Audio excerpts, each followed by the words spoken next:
जन सुराज के सूत्रधार प्रशांत किशोर अपनी बिहार बदलाव यात्रा के क्रम में आज जहानाबाद के मखदूमपुर में बिहार बदलाव जनसभा को संबोधित करने पहुंचे। स्थानीय गांधी मैदान में जनसभा के बाद उन्होंने मीडिया के सवालों का जवाब दिया। प्रशांत किशोर ने इस दौरान सीएजी रिपोर्ट पर बिहार सरकार समेत नेता प्रतिपक्ष तेजस्वी यादव को भी घेरा। प्रशांत किशोर ने कहा कि कैग के अनुसार बिहार की गरीब जनता का 70,000 करोड़ रुपया कहां खर्च हुआ, किसने लूटा, पता ही नहीं चल रहा है। सरकार चुप है। साथ ही साथ इस 70,000 करोड़ में 17,000 करोड़ रुपया उस वक्त का है जब तेजस्वी यादव उप मुख्यमंत्री हुआ करते थे, इसलिए वो भी कुछ नहीं बोल रहे हैं। राजद, जदयू और भाजपा सब मिलकर लूट रहे हैं और हमाम में सभी लोग नंगे हैं। बिहार में चुनाव आयोग के एसआईआर पर सुप्रीम कोर्ट के आए निर्णय का प्रशांत किशोर ने स्वागत किया है।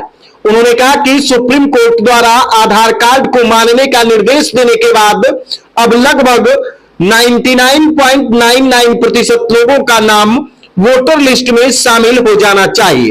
इसके बाद भी अगर किसी का नाम वोटर लिस्ट में आने से रह जाता है तो उनसे हमारी अपील है कि राजनीतिक दलों और समाज के लोगों की मदद लें।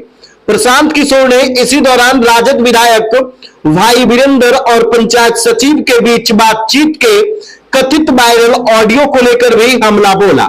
उन्होंने कहा कि भाई वीरेंद्र कट्टा वाले दल के नेता हैं। जब इनकी सरकार थी तो बिहार की पहचान कट्टा बनाने वाले, अपहरण, रंगदारी वाले और जंगल राज वाले राज्य के तौर पर थी। इनसे सुधार की अपेक्षा नहीं की जा सकती है। यह लोग गलती से भी जीत कर आ गए तो फिर वही करेंगे जो इन्होंने पहले किया था। इससे पहले आज प्रशांत किशोर ने जनसभा में जनता से बड़ा वादा करते हुए कहा कि इस बार अपने बच्चों का चेहरा देखकर वोट कीजिए। इस साल बिहार की बदहाली की आखिरी दिवाली और छठ होगी। छठ के बाद जहानाबाद के युवाओं को 10 से 12,000 रुपए की मजदूरी करने के लिए अपना घर परिवार छोड़कर नहीं जाना पड़ेगा।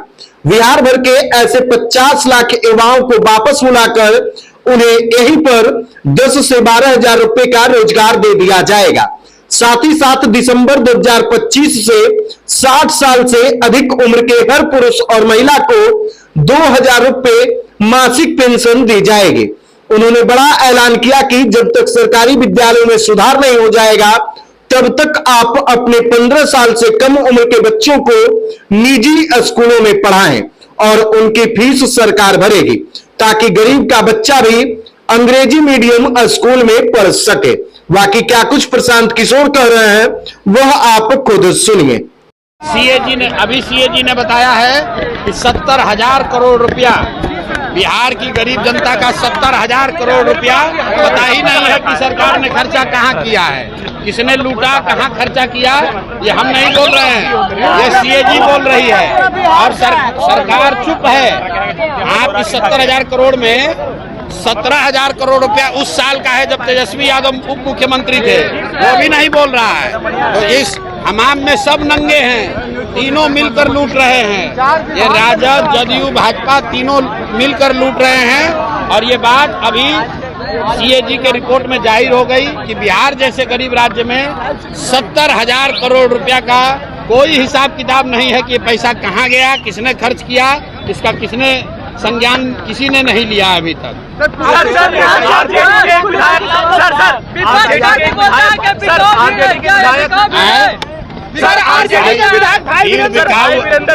भीड़ बिकाऊ है कि नहीं, आपके पास कैमरा है, आप जाकर लोगों से पूछ लीजिए। अरे भाई आप लोग पैसा लेकर आए हो, कैमरा लगाइए, पूछ लीजिए।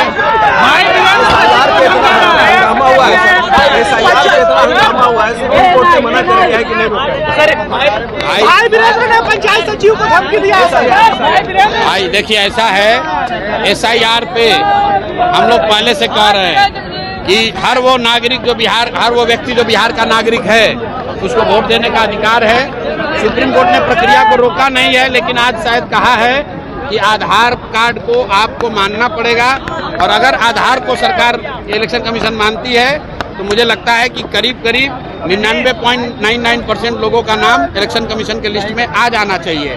उसके बाद भी अगर कट रहा है तो लोगों से मेरा अपील है कि आप खड़े होइए, राजनीतिक दलों की मदद लीजिए, अपने सहयोगियों की मदद लीजिए, समाज में आप जिसको भी जानते हैं उसकी मदद लीजिए, ताकि आपका वोट कोई लेने ना पाए, इलेक्शन कमीशन भी आपका नाम काट नहीं पाए।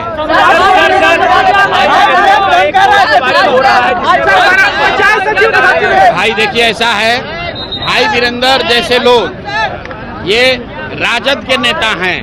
मैंने आपको पहले कहा है कि राजद जो है ये कट्टा वाला दल है, कट्टा वाले नेता हैं ये सब। जब इनका सरकार था तो बिहार की पहचान कट्टा बनाने वाले राज्य के तौर पर, अपहरण रंगदारी वाले राज्य के तौर पर, जंगल राज वाले राज्य के तौर पर थी। तो आप इनसे सुधार की अपेक्षा नहीं कर सकते हैं। ये जीत कर अगर गलती से भी आ गए तो फिर से वही करेंगे जो इन्होंने पहले किया था।